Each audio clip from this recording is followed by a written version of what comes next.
Captain Naomi Briggs thought it was just another desert drive, until a patrol car loomed. Pulled over by Officer Callahan, a man whose badge masked deep-seated racism, Naomi, an Army physician and decorated black officer, was met not with respect, but suspicion, slurs, and illegal searches. Her uniform didn't shield her. Her medals were crushed under his boot. Alone on a sun-scorched highway, Naomi faced more than profiling. She faced a racist's war. What happened next shook her world. If you believe in truth over power, subscribe now. This isn't just a traffic stop. It's the start of a battle for justice. Officer Brett Callahan's cruiser was a ghost in Naomi Briggs' rearview mirror until the lights flared. Red, blue, and dangerous. Captain Naomi Briggs, a 41-year-old black Army physician in full uniform, had spent the day presenting at a military conference. Her voice had commanded generals. But on this stretch of Nevada highway, none of that mattered. She pulled over, already knowing what was coming. Callahan approached with a swagger steeped in hate, his lips curled into a smirk like he'd found his next trophy. Her calm, "Good afternoon, officer," was met with a barked order: license, registration, and suspicion. He ignored the rank on her collar, called her girl, accused her of stealing her own car, mocked her medals. He wasn't looking for violations. He was looking for domination. Naomi handed over her credentials with steady hands, but Callahan's grip was tight and cruel, as if the paper could reveal a crime it didn't contain. Then came the illegal search. He tore through her SUV like a dog with a grudge, tossing her duffel, grinding his boot into her Silver Star. No warrant, no backup, no decency. Just racism, brazen, blistering, unashamed. Naomi knew she was in danger. This wasn't about speeding. This was about control. But she had one weapon: her emergency burner phone. Hidden in her boot, it held one lifeline: Major Carla Hensley at the Pentagon. Naomi dialed in silence, praying the signal would hold. Hensley answered, firm and furious, and Naomi put her on speaker just as Callahan approached again. The Major's voice cut across the desert like thunder. "This is Major Carla Hensley, Department of Defense. You are detaining a federal officer. Identify yourself immediately." Callahan's confidence cracked. He stammered, tried to assert dominance, but Hensley wasn't bluffing. She cited federal codes, Pentagon oversight, and threatened FBI involvement. Cornered, Callahan threw Naomi's license onto the hood and retreated to his cruiser, snarling, "This isn't over." And it wasn't, because 20 miles later, as Naomi sped toward Vegas and safety, headlights bloomed behind her, too fast, too close. A second patrol car, then impact. Her SUV jolted, fishtailed, metal screaming. She fought the wheel, heart pounding, as the second hit sent her into a gulch. Dazed but breathing, Naomi crawled from the wreckage as Callahan and a new officer, hulking, tattooed Dale Puit, descended. "Pentagon can't save you out here, girl," Callahan spat. Puit laughed, his swastika tattoo glinting in the moonlight. They beat her, cuffed her, dragged her to their cruiser. Her uniform was torn, her dignity battered, her status erased. They threw her in a cell in Dust Creek, a nowhere town with a sheriff's department full of silence and hate. No phone call, no charges, no rights. Just concrete walls, rusted bars, and slurs scratched into the paint. They logged her as Jane Doe, discarded her identity like trash. In solitary, soaked with cold water, hungry, bruised, Naomi paced a 6x6 hole and counted her breath like it was ammo. Then, hope. A rookie guard, nervous and sweating, slipped her another burner. "You didn't get this from me." She didn't even thank him. just called Hensley. "They've locked me away. No food, no charges. Private jail. I need help now." Hensley's voice was a bullet. Clean. Sharp. "Hold on. MPs are on the way. FBI too. Travis Callahan's empire is going to burn." But Senator Travis Callahan, Brett's older brother, was already moving. He forged warrants. He sent mercenaries. When MPs arrived, Travis deployed a riot. Inmates turned assassins, guards complicit. Naomi fought in the dark with a broken shiv, naked but not weak. She escaped her cell, battled through smoke, chaos, chains, fists. She made it to the yard just as the helicopters came, and so did Travis's men. Armed, masked, paid to kill. Bullets tore through the air. Aisha ducked, crawled, stabbed, bled. She disarmed a mercenary, took his Glock, and fought like war had returned to the desert. Then Travis himself appeared, pistol in one hand, megaphone in the other, calling her a traitor, a disgrace, a rogue soldier. "Your kind doesn't belong here," he screamed. But she didn't back down. Even when Brett and Puit, somehow freed, reappeared with shotguns. Even when her Glock jammed. Even when Travis charged with a combat knife. Naomi tackled him to the dirt, fists flying, blood mixing with dust. She took him down, held the blade to his throat. "It's over," she hissed. And it was until it wasn't. 3 days later, Naomi sat in a Pentagon office, stitched, bandaged, and praised. A commendation awaited. Her name cleared. Brett, Puit, and Travis in custody. She was a hero. Until a plain envelope arrived. A USB drive. A note. "Watch me." It was footage, grainy, twisted, edited. Naomi's voice screaming threats that never left her lips, her naked frame wielding a knife like a maniac, not a survivor. A deep fake, a lie, a new war. Then the television flicked on. Travis, out on a technicality, stood on courthouse steps. "I'm running for governor," he said, voice smug, suit perfect. "We need to protect this state from radicals like Naomi Briggs." The crowd roared. Footage of her deep-faked scream played, a lie louder than truth. And Naomi stood frozen, her victory rewritten, her war reborn. Senator Travis Callahan didn't enter the story with a siren or a badge, but when he stepped through the precinct door in his perfectly tailored charcoal suit, the temperature in the room dropped 10 degrees.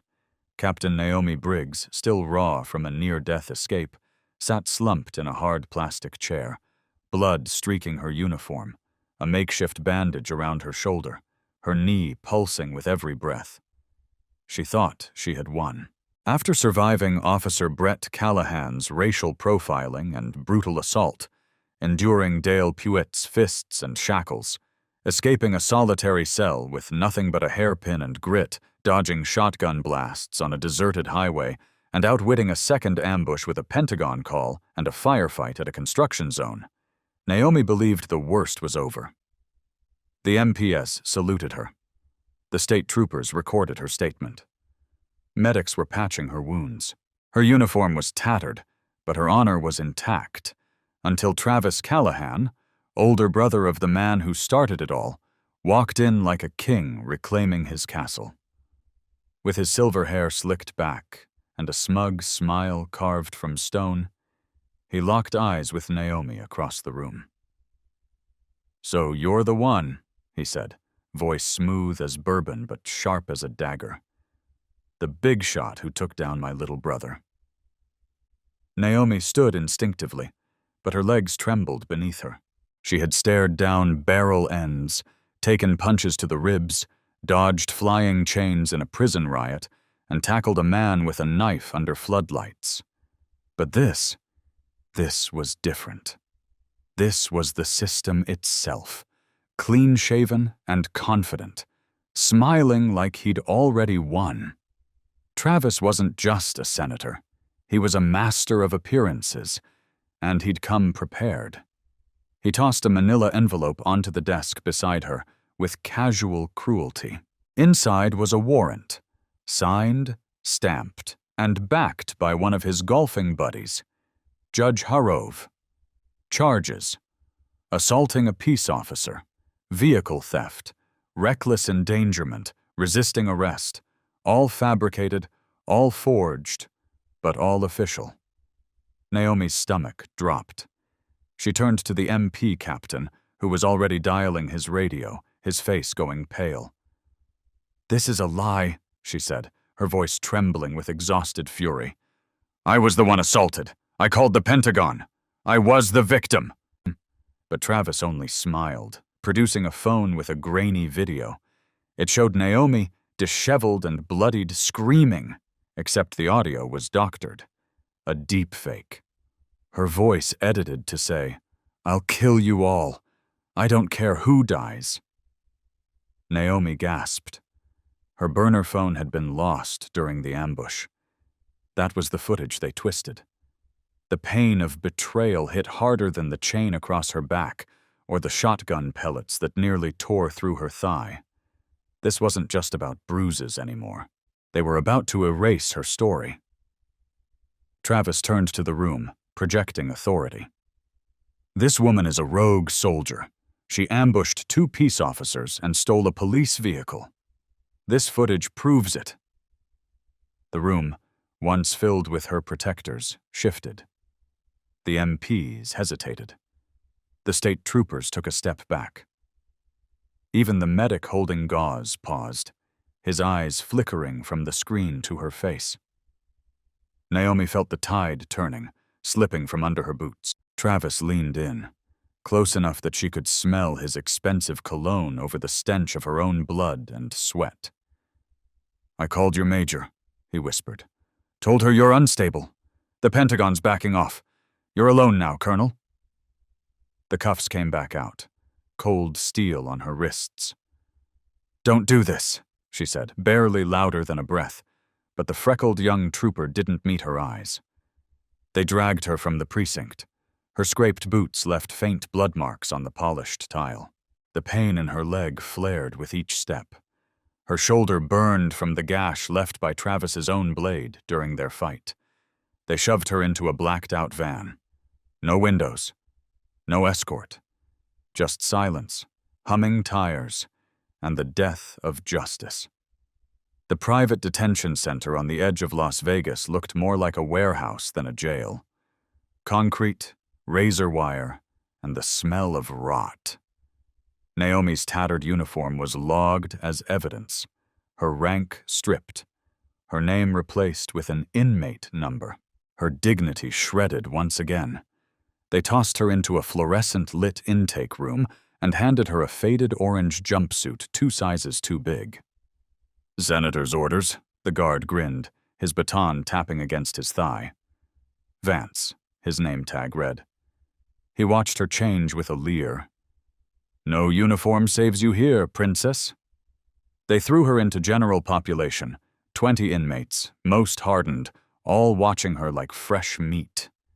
The walls were smeared with racial slurs. One said, "Go back to Africa," in bold black marker. Another had a crudely etched swastika. Naomi sat on the cold floor, knees pulled to her chest, arms around her ribs. She could still feel the ache from the flashlight blow Callahan had delivered on that empty road. She hadn't eaten in almost 2 days. She hadn't slept in 3. She hadn't cried. But the tears burned behind her eyes now, hot with helplessness. A woman with a scar across her eyebrow stepped forward. "What did you do to piss off the big man?" Naomi looked up, barely able to speak. "I existed," she whispered.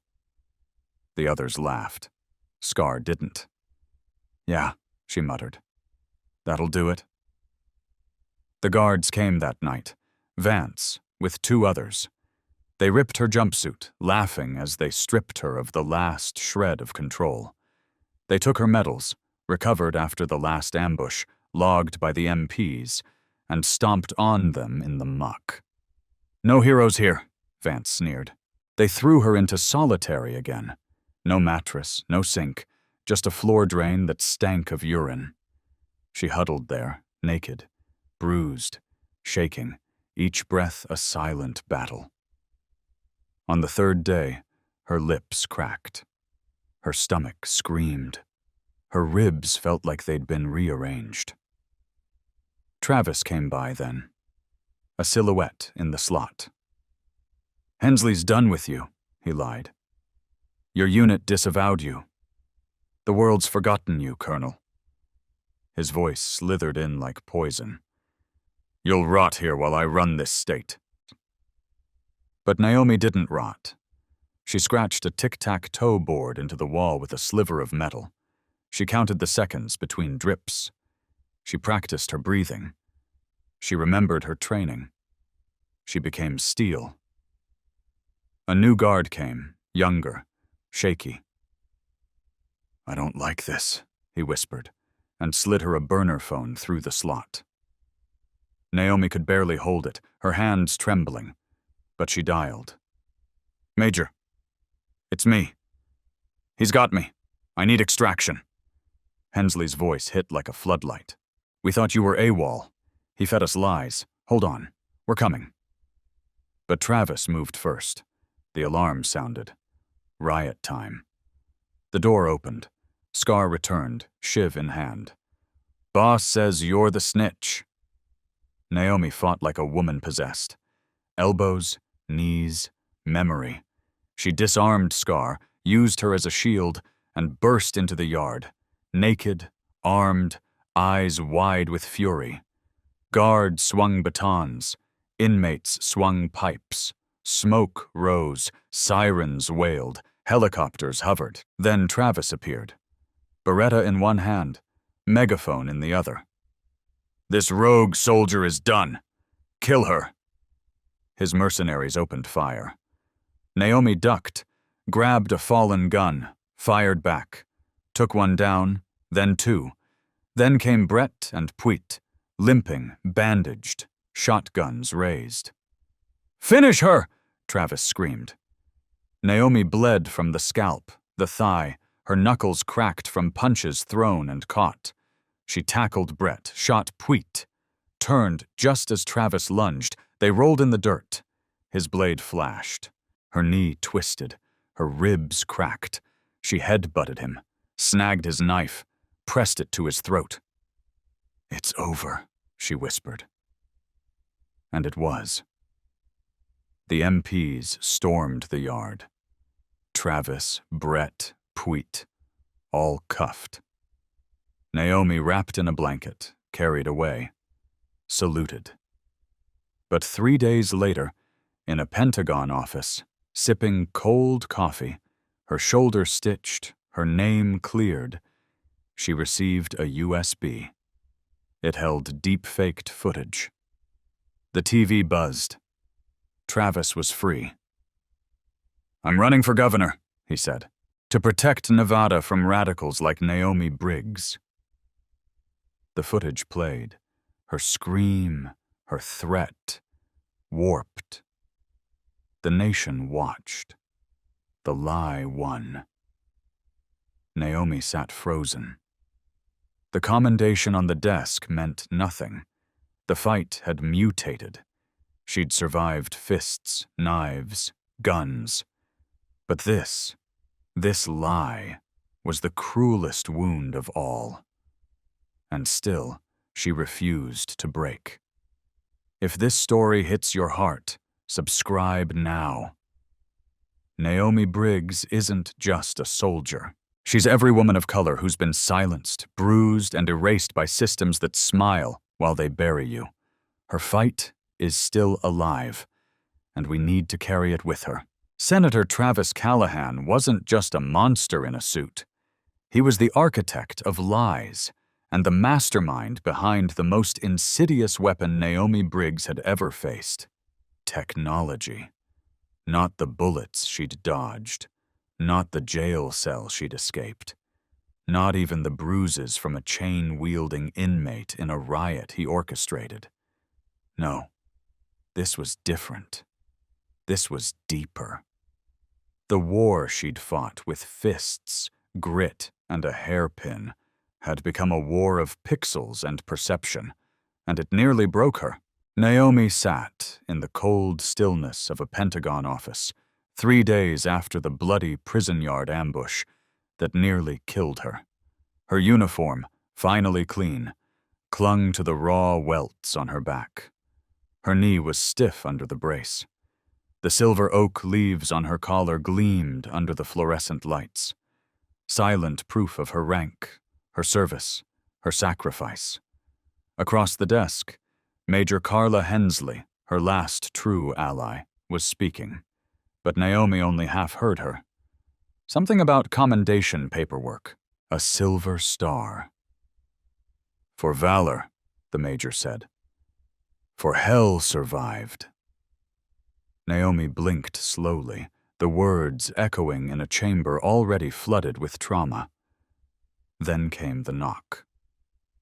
The courier's envelope, no return address, a single USB and a note scrawled in Sharpie.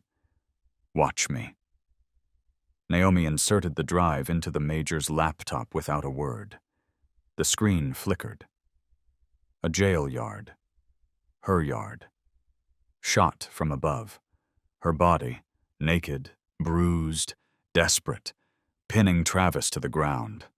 But something was off. The audio warped. Her voice manipulated, twisted into a scream. "I'll kill every last one of you." Naomi's hands began to shake. Her coffee slipped, splashing across the desk. "No," she whispered. "That's not what I said."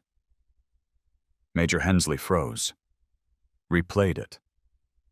Froze again. "Deepfake," she muttered, eyes narrowing. "Someone stitched this together." But Naomi was already spiraling. The footage was perfect, not just close. Perfect. Her tone, her cadence, her expression distorted into a monster. This was no amateur job. This was done with intent. With access. With power. "They're rewriting the truth," Naomi said, her voice hollow. Again. The major reached for the remote and unmuted the television. Naomi's world collapsed in real time. On the screen was Travis Callahan, out on bond, standing on courthouse steps in a fresh suit, silver hair gleaming in the sun, flanked by aides and flanked by flags. "I'm running for governor," he declared, beaming, "to restore order, to protect Nevada from extremists like Naomi Briggs." The deep-faked footage played again. Naomi's digitally warped scream blared across the country. A villain, a threat, a soldier turned savage. The crowd cheered, red hats bobbed like buoys in a sea of rage. "No," Naomi whispered again, but this time it was different. Not disbelief. Grief. She'd survived so much. She'd been targeted during a routine traffic stop for being a black woman behind the wheel of a nice car in the wrong zip code. She'd faced Brett Callahan's sneer, his slurs, his fingers bruising her arms as he yanked her from her SUV. She'd held her composure when he mocked her rank, trashed her medals, and called her uppity black trash. She'd been cuffed, battered, and humiliated. Then came Dale Puit, his swastika tattoo a brand of hate. He shoved her face into the gravel, called her animal, stripped her of humanity before stripping her of rights. They dragged her to Dust Creek, logged her as a Jane Doe, isolated her in a cement coffin, beat her, denied her food, laughed when she screamed for water. Then, when she escaped, called Hensley and fled the ambush, she thought the Pentagon would shield her. But Travis was waiting. And now, he wasn't just rewriting her story. He was poisoning her truth. Her jaw clenched, a muscle twitching near her temple. "They'll believe it," she said quietly. Hensley looked at her. "No, Naomi. They will." Naomi's voice cracked. "That video. It's everything they need. They don't need the facts. They need a headline. A face to fear. And I'm it." She rose from the chair, her back aching from injuries not yet healed, her bandaged arm throbbing, her body still carrying the bruises of every punch, every baton, every betrayal. "They will eat this lie like gospel, and I'll be buried in it."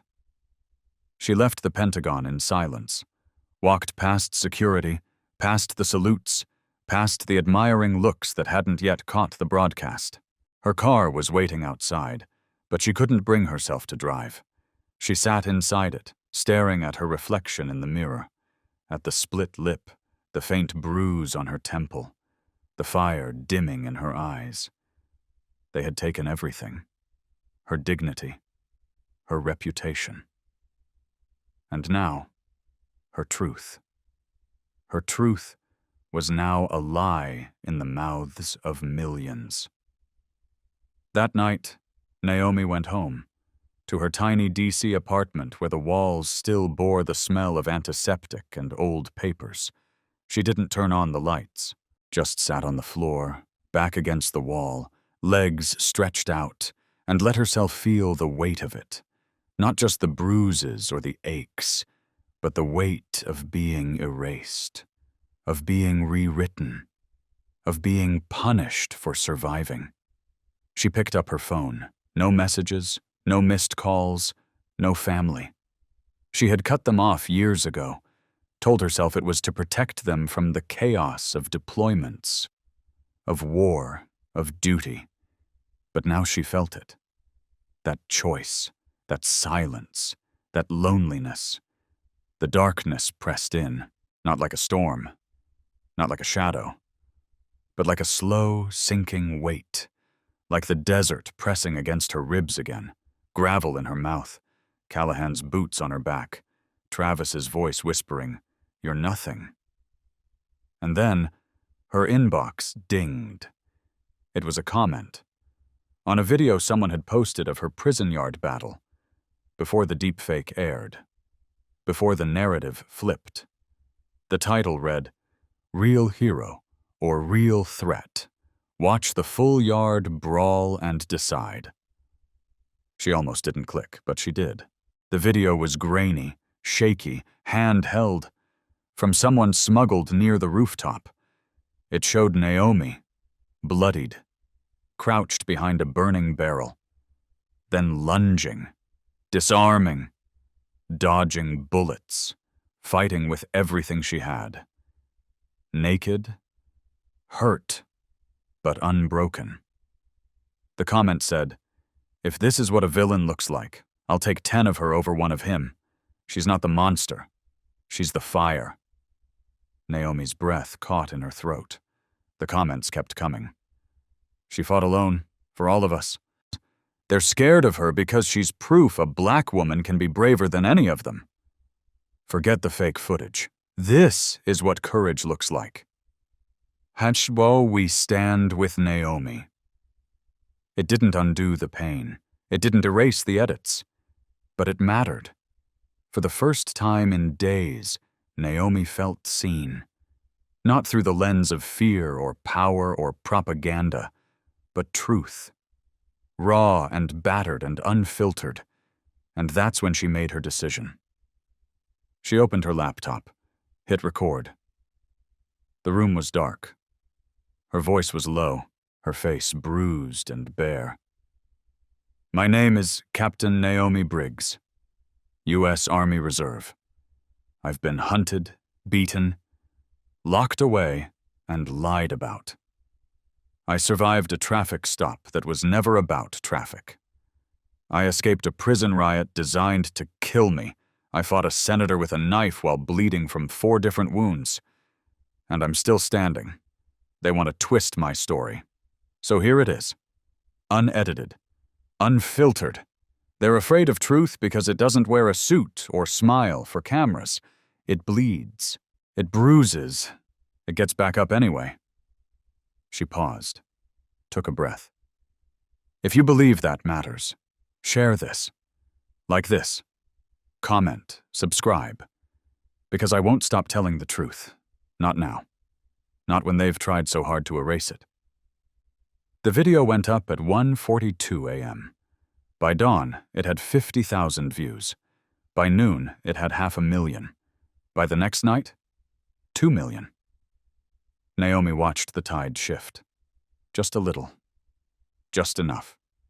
And she knew. This was far from over. But she wasn't done either. If you believe Naomi Briggs deserves justice, not edits, not lies, but truth, then hit like. Subscribe. Drop a comment to let her know she's not fighting alone. Because they used a fake to try to bury her. But her fire? It's real. And it's not going out anytime soon. They called it treason.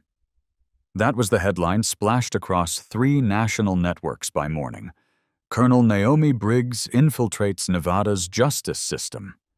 Why? But no one, not the press, not the FBI, not even the Pentagon, knew the real reason behind what she did. Because what Naomi pulled off wasn't just unthinkable. It was unsanctioned, illegal, and for most, unforgivable. But when the system that's supposed to protect you starts grinding your bones into dust, and the monsters in power wear badges and suits, sometimes the only way to fight back is to vanish, and come back wearing their face. 3 weeks after surviving a brutal ambush by Senator Travis Callahan's personal kill squad, Naomi walked into the shadows. She disappeared from the national spotlight, her silver star pending, her reputation scorched by deepfakes, her name dragged through conservative media like a cautionary tale. She let them believe she was hiding. She let the Pentagon believe she was recovering.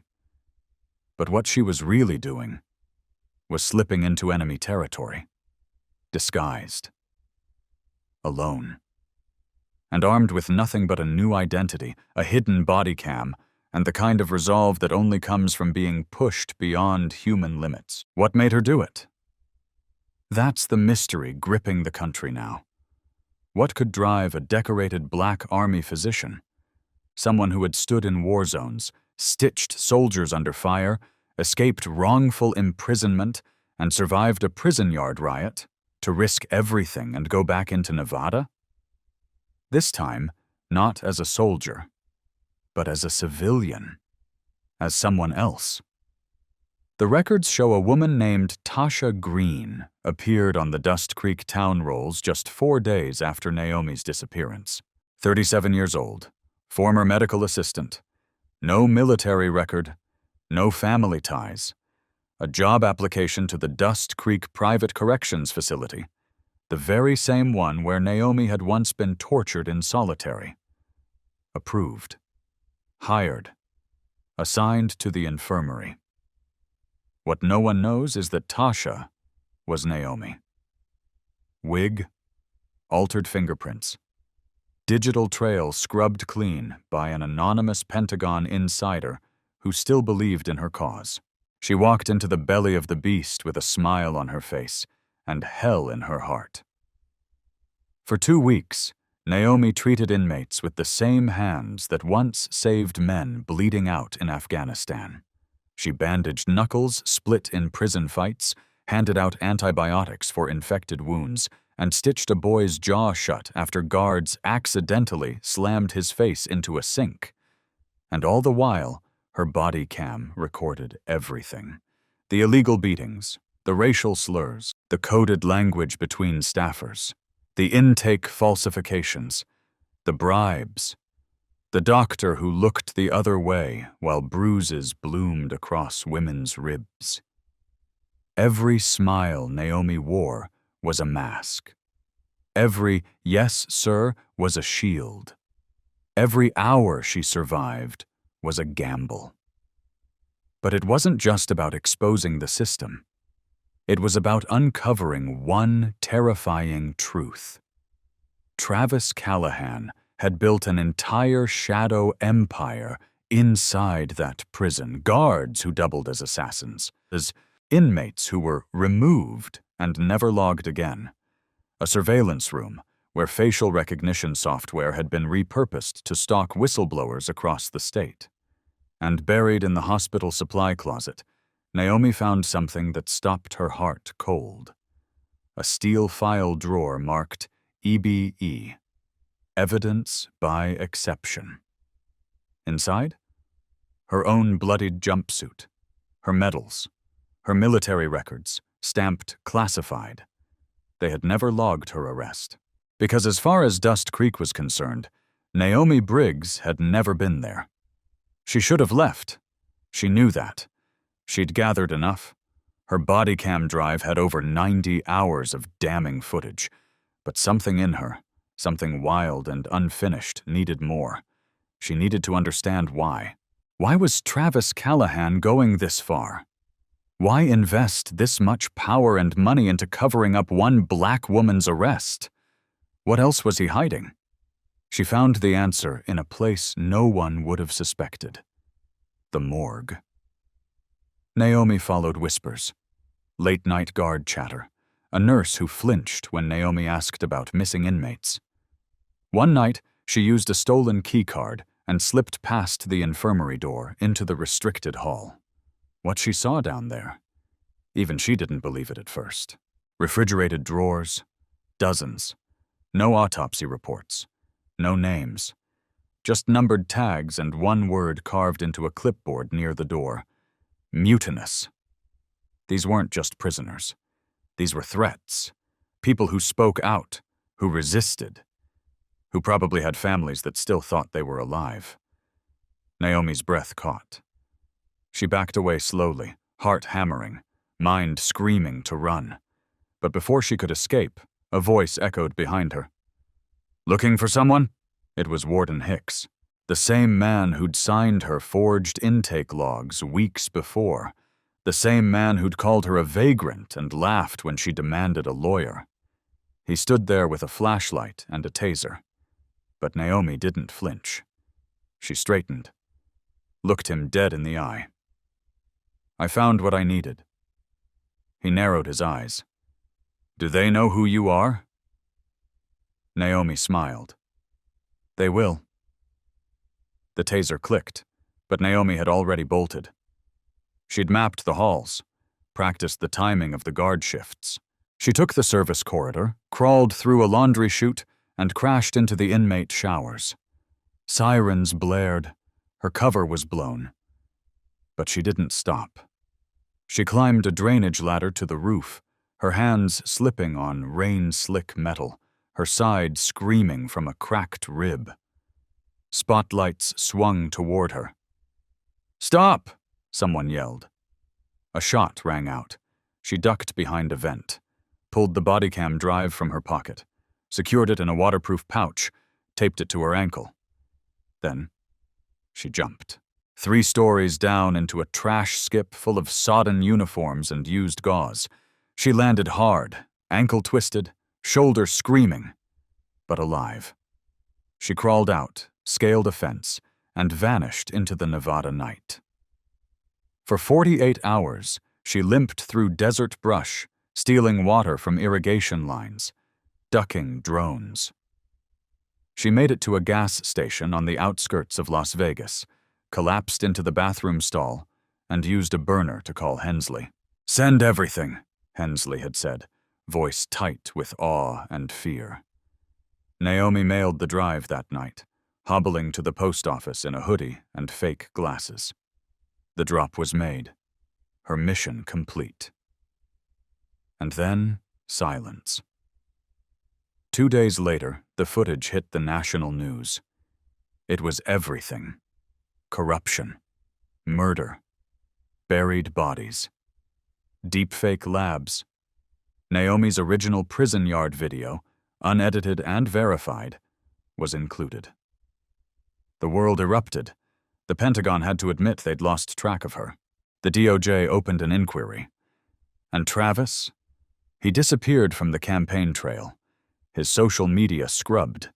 His last press statement simply read, "This is political theater." But here's the twist. No one's seen Naomi since. Not even Hensley. She vanished again. Some say she's in witness protection. Others claim she's gone underground, working with whistleblower networks. A few conspiracy forums believe she's building something bigger, an organized resistance. The name Briggs has become a symbol, on posters, in chants, on digital graffiti, and the mystery endures. Why did she risk everything again? Because truth matters. Because power fears exposure. Because when no one believes you, the only way to make them listen is to do the impossible. Naomi Briggs didn't just fight for herself. She fought for every silenced voice, every buried name, every person crushed by a system designed to erase them. And she did it wearing the face of the very enemy who once tried to destroy her. Now it's your turn to speak. Drop a comment to show Naomi she's not alone. Like if you think what she did was brave, necessary, even legendary. And subscribe because her story isn't over. It's just been waiting for someone like you to carry it forward. She walked into hell once, then went back. Now the world has to decide. Will they keep watching, or will they follow? They laughed when she first took the stand, her posture too proud, her voice too calm, her scars too raw. The courtroom murmured, media cameras clicked like insects in heat, and a defense lawyer smirked as if he were about to dismantle a fairy tale. But Colonel Naomi Briggs wasn't a fairy tale. She was a walking, breathing monument of survival, and every quiet breath she took at that witness box was a miracle, because most people, after what she endured, wouldn't be alive to testify at all. The nation didn't know the truth. Not the whole truth. Not the bone-deep, blood-soaked, soul-fracturing reality of what had happened to her over the course of those 47 unbearable days.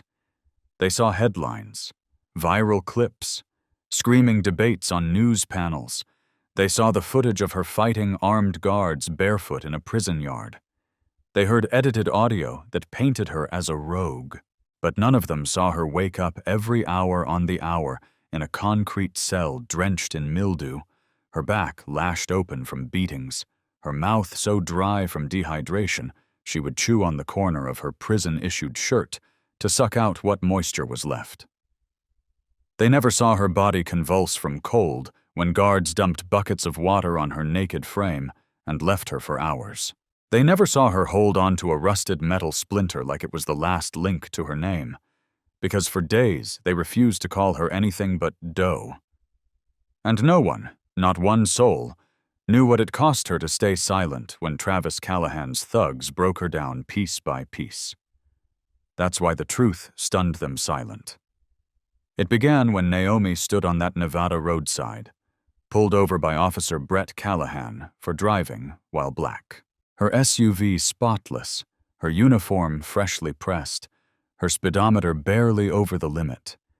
None of it mattered. The moment Brett saw her skin, her confidence, her California plates, the traffic stop morphed into something sinister. Naomi kept calm as he barked commands, endured the slurs, the jabs, the forced search of her vehicle, even when he threw her medals to the ground and crushed them under his boot. She didn't resist. She'd been trained not to. Her breath stayed steady. Her hands stayed visible. But when he dragged her from the car and shoved her against the hood, pain flared down her spine, and the rage, God, the rage, flickered beneath her ribs. She bit down on it, like she always did. The badge protected him. Her silence protected her. Or so she thought.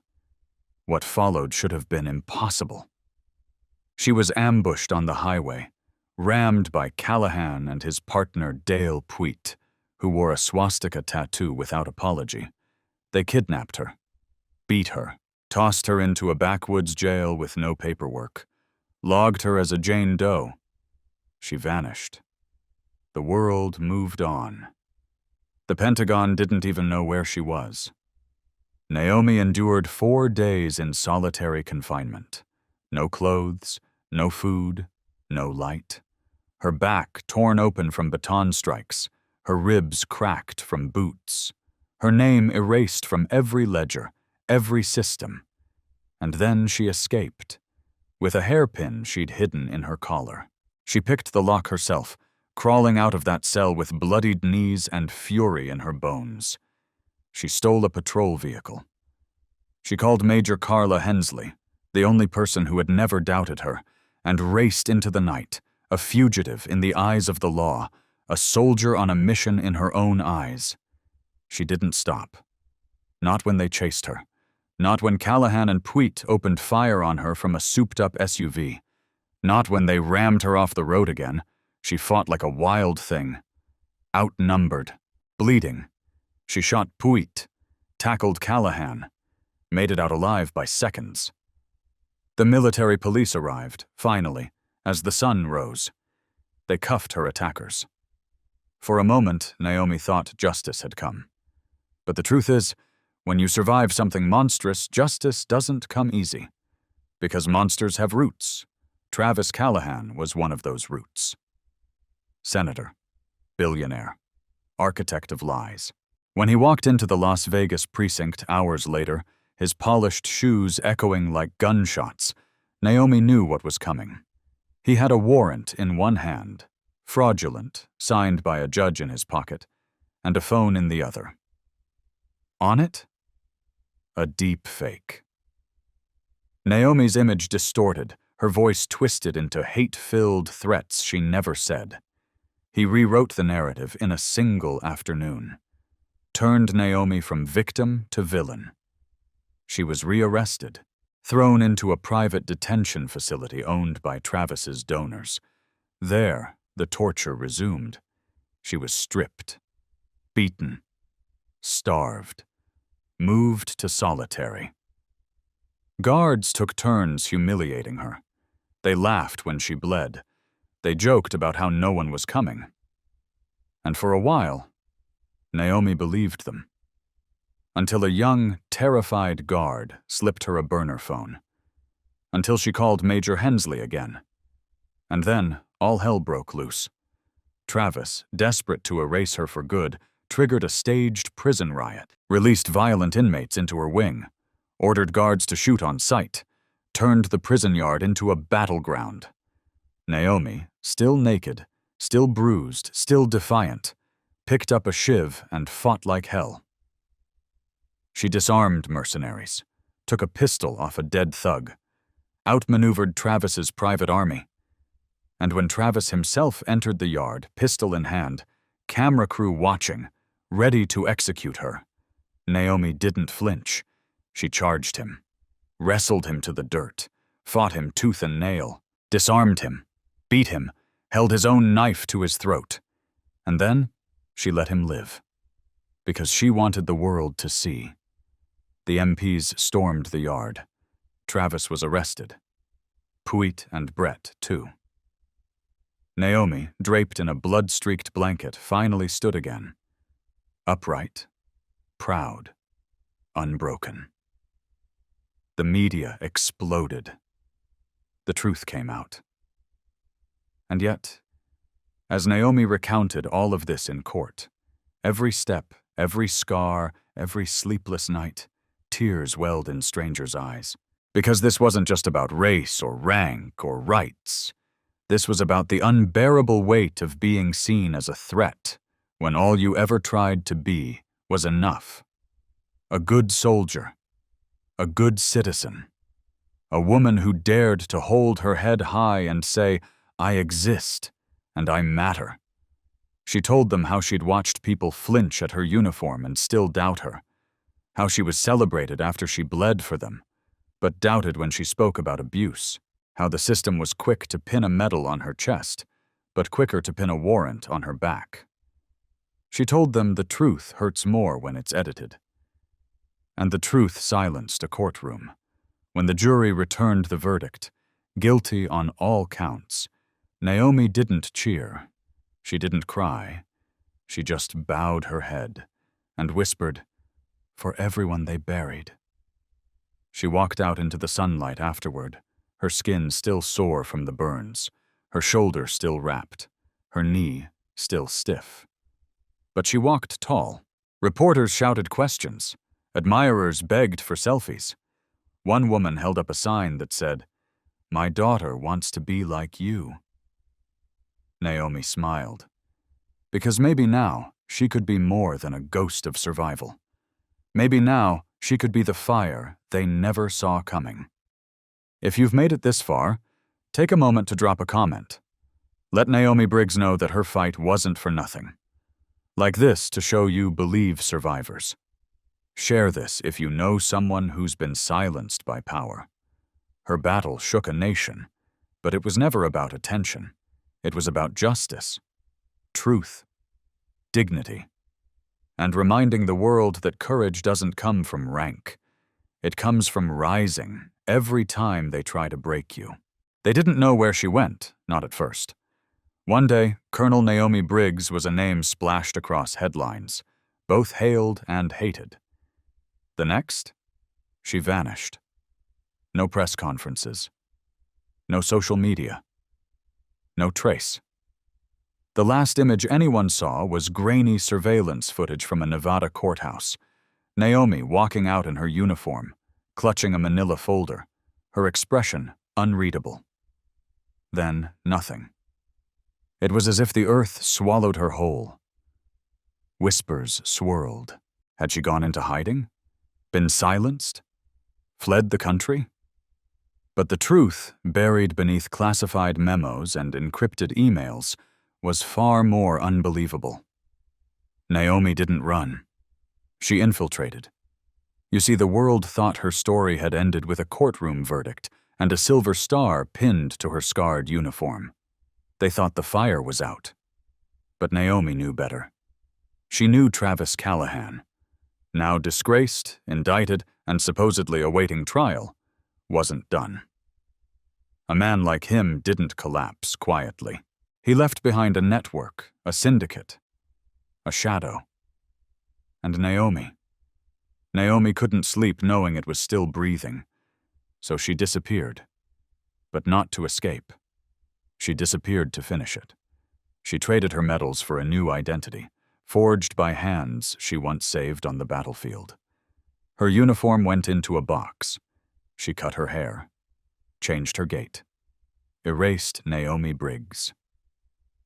In her place came Eden Walker, a freelance security consultant hired to inspect vulnerabilities in private correctional systems. A woman with no past, no fingerprints, no loyalty to anyone, except the truth. It took weeks to get inside the walls of the Clearwater Network, a sprawling, off-the-books prison conglomerate once funded by Callahan's shell companies.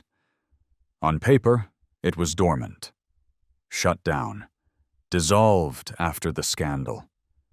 But deep in the Nevada desert, a new facility had quietly risen, camouflaged as a rehabilitation center. No records, no press, no oversight. No, Naomi, now Eden, walked through its gates with a clipboard, a burner phone, and a camera embedded in the frame of her glasses. What she found inside would have broken most people. There were no rehabilitation programs, no counselors, just men in tactical gear and inmates who weren't supposed to exist. Faces familiar from missing persons flyers, women who'd once been activists, whistleblowers, former employees from Callahan's circle who got too curious. Naomi had stumbled into a ghost prison, where the system buried its secrets. And now she was inside. The deeper she dug, the worse it got. Clearwater wasn't just hiding people, it was experimenting on them. Psychological stress tests, sleep deprivation protocols. Naomi saw it firsthand. A woman sobbing in a glass room lit 24/7 for 10 straight days. another strapped to a gurney under audio torture. Therapy, the guards called it. But the goal wasn't healing. It was erasure. A second riot was being engineered, only this time it wasn't to silence Naomi. It was to replicate her destruction on others. Naomi recorded everything, every code typed into a panel, every whispered order from supervisors, every experiment note left out on a clipboard. She memorized names, captured footage of bruises. She did all this with a fractured rib, an untreated infection in her leg from a previous ambush, and adrenaline that never seemed to run out. But what haunted her most was a file. One she found buried in a locked server she cracked during a night shift. It was labeled Project Chimera. Inside were documents linking Travis Callahan's network to active military contracts, behavioral modification programs, and a chilling entry. Naomi Briggs, model case, reactive potential under extreme stress, recommends replication for Phase 2.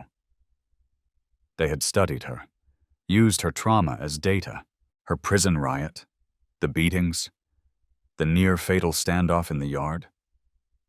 All of it. Copied. They had turned her pain into a prototype. Naomi nearly vomited. For hours, she sat in the staff break room, alone, shaking, her hands locked around a cup of black coffee, her breath shallow. The fluorescent lights buzzed above her. In the mirror behind the sink, she didn't see herself anymore. Just the ghost they built in her image. But she didn't cry. She never cried. Not even when she was chained to a radiator in Dust Creek, blood seeping into her waistband. Not even when a bullet grazed her thigh on the highway and she had to keep driving. No, she didn't cry. But her resolve, that night, hardened into something unbreakable. She planned her extraction. Not escape. Extraction. Because Naomi wasn't leaving alone. She triggered the internal alarm at 2:14 a.m. using a backdoor code embedded in the security software. It mimicked a systems failure. Doors unlocked. Cameras looped. Inmates surged. But instead of running wild, they followed Naomi. Whispers of Eden's plan had already spread. She led them through service corridors, armed only with keys stolen off a guard she'd incapacitated the night before. 37 women, half limping, all terrified. But they followed her through darkness into the open desert, into a night full of stars. Naomi had set a flare at a predetermined GPS marker. She prayed it still worked. It did. An unmarked military chopper thundered in 20 minutes later. Major Hensley had received a dead drop weeks before, with a single message. If this flare goes up, bring everything. They did. The moment Naomi stepped onto that chopper, carrying a sobbing woman in each arm, she knew she'd finally cracked the spine of the beast. Not ended it, but broken it. She collapsed into a seat, covered in dust and bruises, her head lolling against the vibrating metal wall, as Hensley stared at her in stunned silence. "You did this?" Hensley asked, voice nearly drowned out by the rotor blades. Naomi nodded. She reached into her boot, pulled out a chip drive wrapped in gauze, and handed it to her. "They called it Chimera," she whispered. "They used me. They're using others. You have to expose it." And then, for the first time in public, Naomi Briggs passed out. She slept for 36 hours. The footage she delivered triggered an internal Pentagon investigation so massive, 5 high-ranking officials were suspended within 72 hours. The president issued a public statement. Whistleblower protection laws were reviewed. The prison Naomi infiltrated was stormed by federal agents and evacuated. 37 women testified. 6 guards fled. Travis Callahan, still awaiting trial, disappeared completely. And Naomi? she stayed quiet.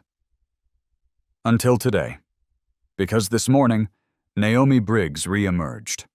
Not in uniform, not at a podium, but in a live broadcast from a simple studio.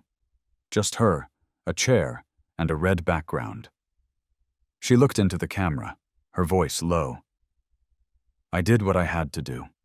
Not because I wanted to be a hero, but because when people are erased, someone has to remember them. When they silence you, someone has to speak. When they turn your pain into a prototype, someone has to burn the lab down. She leaned forward. If you think what I did was wrong, ask yourself this.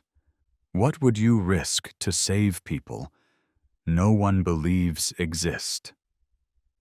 I saw the worst in our system, and I fought it from the inside. I'll keep fighting it. But I need to know you're out there, that this wasn't for nothing. She paused. If you believe this mattered, if you want to see this truth spread, share. If you want to support the next woman they try to erase, comment. Let her know she's not alone. She reached into her pocket, pulled out the blood-stained patch from her Dust Creek jumpsuit, held it to the camera. This is the only uniform I recognize now, the one I survived in. And the feed cut. This story isn't just about one woman's infiltration. It's about fighting a machine that wants to rewrite the truth. Naomi Briggs didn't just survive the impossible. She chose to walk back into it. For them. For us. For justice. If her story moved you, like this post. If you believe her mission mattered, drop a comment. Your words do reach her. And if you want more stories like Naomi's, stories they don't want you to hear, subscribe. Because she's still fighting. And she's not alone. She didn't look like a threat. At least, not at first. When Kendall Hayes stepped into the private executive lounge at Polaris International Airport, wearing her pale blue power suit and silver heels, the only thing that turned heads was her elegance. Her luggage was Louis Vuitton. Her boarding pass read first class, and the curls tucked into her low bun looked salon sculpted. No one could have guessed what she was carrying. Not the steward, not the airline manager, not the Secret Service agent sitting 3 rows behind the check-in desk, and certainly not Madison Blake, the flight attendant who would try to ruin her life before the plane ever left the ground. It began with a glance. Kendall walked toward the boarding gate with practiced grace, her face unreadable. Her eyes scanned the room. She knew how this would go. It wasn't her first time being questioned, doubted, dissected, not because of her credentials, but because of her color. But this time, she had a plan. Madison Blake stood stiffly near the gate kiosk, lips pressed into a thin smile as she watched Kendall approach. Blonde, early 30s, perfectly pressed uniform. Her eyes flicked from Kendall's face to her pass, and something behind them narrowed. She didn't smile. Didn't say, "Welcome aboard." Instead, her fingers hovered over the radio at her hip. "I'm sorry, ma'am," she said coolly. "We'll need to do a quick secondary check before you board." "Of course," Kendall replied smoothly, handing over her ID. "Would you like to see my ticket again?" "No," Madison replied, taking a half step closer. "Actually, could you step aside for a moment? Security's on the way." Kendall's heart rate didn't change. Her expression didn't flicker, but her fingers curled, just slightly, around the handle of her bag. Security arrived in under 60 seconds. 2 men. One tall, one stocky, both white. Neither made eye contact with her as they gestured her aside, right in front of the full boarding crowd. The whispers started instantly. Is she a criminal? Was she carrying something? She looks too young to be in first class. They searched her carry-on, then her purse, then asked for another form of ID. "May I ask what the issue is?" Kendall said, voice like ice wrapped in silk. Madison, standing just behind them, smiled thinly. "We've had an alert come through," she said. "Your ticket was flagged. Random check." Kendall didn't move. But inside, she was burning. Not at the indignity. She'd weathered worse. No, she was burning because it was working. Madison wanted a scene, a disruption, a moment of control. And she had it. Cameras were coming out. Passengers were whispering. Kendall's skin was already judged before her words were even processed. But then, a voice crackled in Madison's earpiece. She stiffened.